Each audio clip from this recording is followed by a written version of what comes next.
friends, welcome back to my channel Jain Recipes by ખ્યાતિ Mehta. Friends, ખીચું તો ગુજરાતીઓની famous recipe છે જેને આપણે અવારનવાર ઘરે બનાવતા જોઈએ છે. પણ જો અત્યારની યંગ જનરેશનને આવી દેશી રેસીપી ન ભાવતી હોય તો ચલો આજે આપણે એની માટે આ દેશી રેસીપીને વિદેશી ટેસ્ટ આપીએ અને મેક્સિકન સ્ટાઇલમાં ખીચું બનાવીએ. તો ચલો ફ્રેન્ડ્સ, આપણે જૈન મેક્સિકન ખીચું બોલ્સ બનાવવાનું સ્ટાર્ટ કરીએ હવે. જો તમને મારી આજની બતાવેલી રેસીપી ગમે તો મારી ચેનલને સબસ્ક્રાઈબ જરૂરથી કરજો અને સાથે સાથે બેલ આઇકન પર પણ ક્લિક કરજો.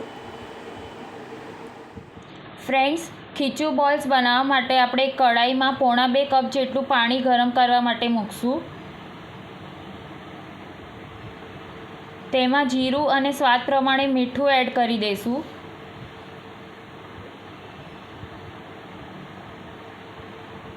કઢાઈને લીડથી કવર કરી દઈશું એટલે પાણી જલ્દી બોઇલ થઈ જાય. પાણી બોઇલ થઈ ગયું છે તો લીડ કાઢી લઈશું. હવે આપણે પાપડ ખાર એડ કરીશું. ફ્રેન્ડ્સ, પાપડ ખાર લાસ્ટમાં એડ કરવાનો છે. તેને મિક્સ કરી લઈશું. ત્યારબાદ ગેસની ફ્લેમ ઓફ કરી દઈશું. ત્યારબાદ કઢાઈમાં 1 કપ જેટલો ચોખાનો લોટ એડ કરીશું. તેને થોડો થોડો કરીને એડ કરતા જશું અને સાથે સાથે વેલણથી મિક્સ કરતા જશું. તેને પ્રોપરલી વેલણથી મિક્સ કરી લેવાનું છે. વચ્ચે ગાંઠા ન રહેવા જોઈએ. ગાંઠા ન પડી જાય એટલા માટે જ ગેસની ફ્લેમ ઓફ કરી દેવાની છે.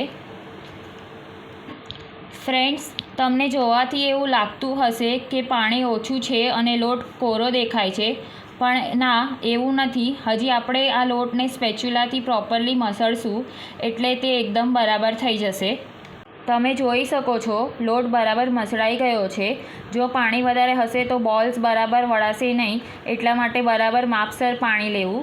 હવે આપણે તેલ એડ કરીને ફરીથી મિક્સ કરી લઈશું. ગેસની ફ્લેમ ઓફ જ રાખવાની છે.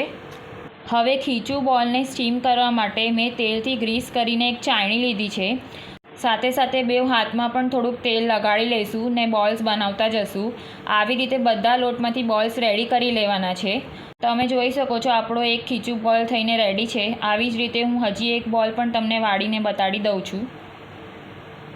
આપણો બીજો ખીચું બોલ પણ રેડી છે, તમે જોઈ શકો છો. તો તેને પણ ચાયણીમાં લઈ લઈશું. આપણે જે ખીચું બનાવવા માટે લોટ રેડી કર્યો છે તેમાંથી ટોટલ 9 બોલ બનીને રેડી થયા છે, તમે જોઈ શકો છો. હવે આપણે તેને સ્ટીમ કરી લઈએ, જેની માટે એક પોળા વાસણમાં પાણી ઉકાળવા મૂક્યું છે. પાણી ઉકળી ગયું છે તો હવે આપણે તેના પર ચાયણી મૂકી દઈશું. તેને ડીશથી કવર કરી દઈશું અને 15 મિનિટ માટે સ્ટીમ થવા દઈશું. 15 મિનિટ જેટલો સમય થઈ ગયો છે. હવે આપણે ચેક કરી લઈએ. તમે જોઈ શકો છો ટૂથપીક ક્લીન આવે છે એટલે ખીચું બોલ સ્ટીમ થઈ ગયા છે. સ્ટીમ થવા માટે 4 થી 5 મિનિટનો સમય ઓછો વધારે લાગી શકે છે. હવે હું તમને ખીચું બોલ્સ નજીકથી પણ બતાડી દઉં છું. તમે જોઈ શકો છો તે એકદમ જ સોફ્ટ થયા છે. હવે આપણે એને થોડીક વાર માટે થોડાક ઠંડા થવા દઈશું. હવે એક કઢાઈમાં તેલ ગરમ કરવા માટે મૂકશું. તેલ ગરમ થાય ત્યારબાદ તેમાં ગ્રીન અને રેડ કેપ્સિકમ મીડિયમ સાઇઝના ચોપ કરેલા એડ કરીશું. સાથે સાથે મીઠું એડ કરીશું સ્વાદ પ્રમાણે અને 1-2 મિનિટ માટે સોતે કરી લઈશું. કેપ્સિકમ થોડાક ક્રન્ચી રાખવાના છે, બહુ ઓવરકુક નથી કરવાના. ત્યારબાદ બોઇલ કરેલા સ્વીટકોર્ન એડ કરીશું. પ્રોપરલી મિક્સ કરી લઈશું. ત્યારબાદ મસાલા લઈ લઈશું.